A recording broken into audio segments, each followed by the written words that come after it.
Assalamualaikum warahmatullahi wabarakatuh. Ketemu lagi dengan saya, Ibu Dr. Merianti MA di mata kuliah Sosiologi Hukum dan Pranata Sosial.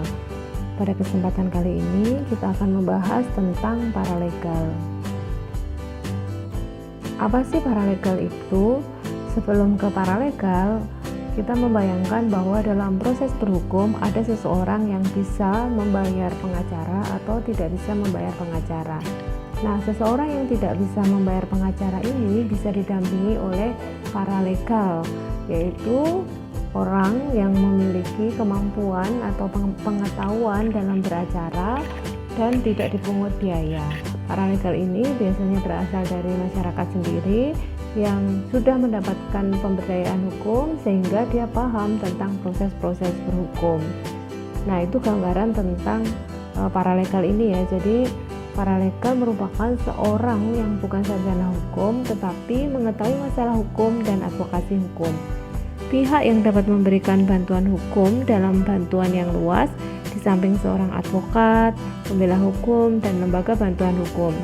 Paralegal bukanlah sebuah profesi atau pekerjaan, namun paralegal harus memahami apa yang boleh dan tidak boleh dilakukan dalam proses pemberian bantuan hukum.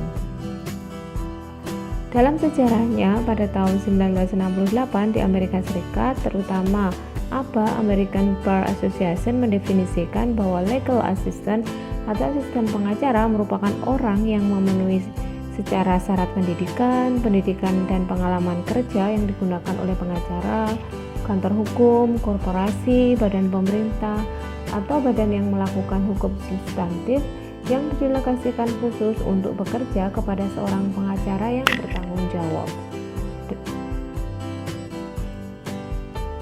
Kemudian organisasi lain, NALA (National Association of Legal Assistants) di Amerika Serikat menyatakan bahwa paralegal merupakan seorang asisten hukum di mana orang yang mampu memberikan atau membantu saran-saran mengenai aspek hukumnya dalam pemberian jasa hukum. Jadi bisa dikatakan paralegal ini merupakan asisten hukum. Di Inggris, United Kingdom National Association of Licensed Paralegal menyatakan bahwa paralegal merupakan orang yang dididik dan dilatih untuk melakukan tugas yang dalam hal ini terkait dengan masalah hukum, tetapi tidak memenuhi kualifikasi untuk beracara atau tidak bisa disebut sebagai advokat. Bagaimanakah konsep di Indonesia? Jika di Barat, paralegal itu adalah pembantu atau asisten dalam profesi hukum. Dalam hal ini ada advokat, kemudian notaris yang memiliki kualitas pendidikan tertentu. Demikian halnya dengan kantor-kantor hukum, dalam hal ini law firm, mempekerjakan paralegal untuk kepentingan kantor hukumnya, bekerja di kantor hukum tersebut.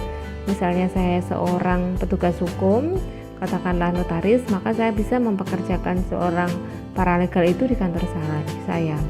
Paralegal yang bekerja pada komunitas masyarakat tertentu dengan membangun kesadaran hukum yang selanjutnya dia itu memperjuangkan pemenuhan hak asasi manusia, dalam hal ini komunitas, dan dia bekerja secara sukarela untuk komunitas, sehingga nanti komunitas yang akan memikirkan bagaimanakah proses tanda kutip transportasinya ketika beracara, bagaimana pembayarannya ketika proses beracara, itu komunitas yang menentukan, karena paralegal ini bekerja di komunitas tertentu. Nah, apa sih syarat untuk menjadi paralegal? Yang pertama, yang jelas bukan sarjana hukum, bisa seorang mahasiswa, tokoh masyarakat, tokoh agama, buruh, petani, ibu rumah tangga, asisten rumah tangga, dan semua yang sektor-sektor pekerjaan di masyarakat yang jelas dia bukan sarjana hukum. Memiliki pengetahuan dan pemahaman dasar tentang hukum dan HAM, mempunyai keterampilan yang memadai terkait dengan hukum-hukum, terkait dengan praktek beracara, mempunyai kemampuan dan kemauan mendaya gunakan pengetahuannya bertujuan untuk mewujudkan hak asasi masyarakat miskin atau komunitasnya. Jadi memang secara umum mereka itu bekerja untuk komunitas. Nah, dalam proses berhukum, paralegal itu sangat dibutuhkan Karena apa? Karena paralegal ini muncul sebagai sebuah reaksi atas ketidakberdayaan negara dalam mewujudkan hak-hak masyarakat miskin atau komunitas sebagaimana yang dijamin undang-undang. Jadi masyarakat miskin itu susah untuk beracara karena dia tidak tahu dan tidak mampu membayar petugas hukum, pengacara atau notaris yang bisa jadi sangat mahal. Kelemahan dunia profesi hukum dalam hal mewujudkan hak-hak masyarakat miskin atas keadilan. Mengingat tingginya biaya proses beracara, itu banyak masyarakat miskin yang terabaikan hak-haknya ya, karena memang dia tidak mampu membayarnya dan dia tidak memiliki pengetahuan tentang beracara dan di sisi lain profesi hukum pun juga tidak menurunkan standarnya untuk memberikan pembiayaan secara cuma-cuma kepada masyarakat miskin.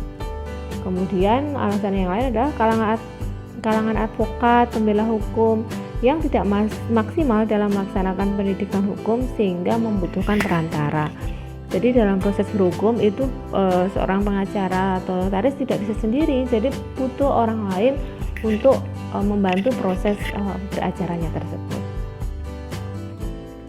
Kemudian paralegal ini juga penting karena berkembangnya lembaga-lembaga baru dan prosedur-prosedur baru dalam sistem hukum yang dapat didaya-gunakan masyarakat untuk mendapatkan hak-haknya. Misalnya mekanisme pengaduan terhadap pelanggaran yang dilakukan oleh aparat penegak hukum, pengaduan pelayanan publik.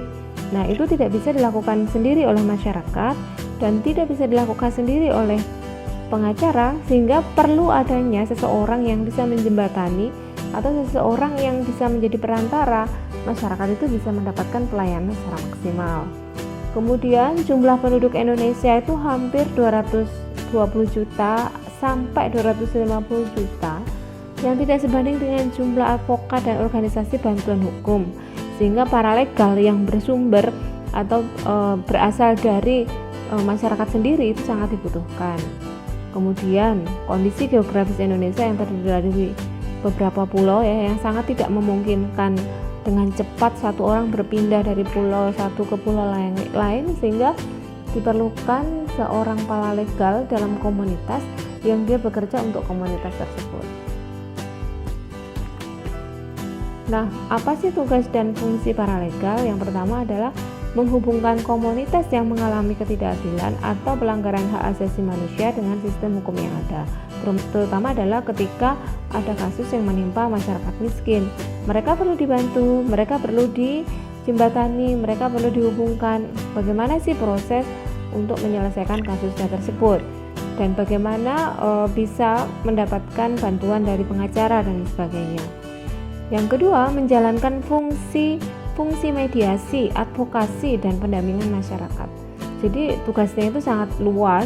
Ketika ada kasus diupayakan mediasi, kemudian advokasi ketika pelanggarannya itu sudah sangat berat dan masyarakat miskin tidak mampu menyelesaikannya, sehingga membutuhkan advokasi dan perlunya pendampingan masyarakat. Ketika ada kasus hukum yang menimpa seseorang dan seseorang itu butuh pendampingan yang panjang dalam proses persidangan dan proses penyelesaiannya, maka dibutuhkanlah pendampingan dari paralegal ini. Dengan sasaran dan tujuan adanya paralegal ini yaitu adanya perubahan kualitas kelompok dan menyelesaikan konflik yang memenuhi rasa keadilan. Biasanya konflik ini justru merugikan masyarakat miskin yang memang tidak memiliki sumber daya dan akses kan untuk menyelesaikan berbagai macam permasalahan yang menimpa mereka, terutama terkait dengan permasalahan hukum. Nah, sebagai contoh ketika terjadi kasus kekerasan dalam rumah tangga, bagaimana sih tugas dan peran dari seorang paralegal dalam kasus tersebut?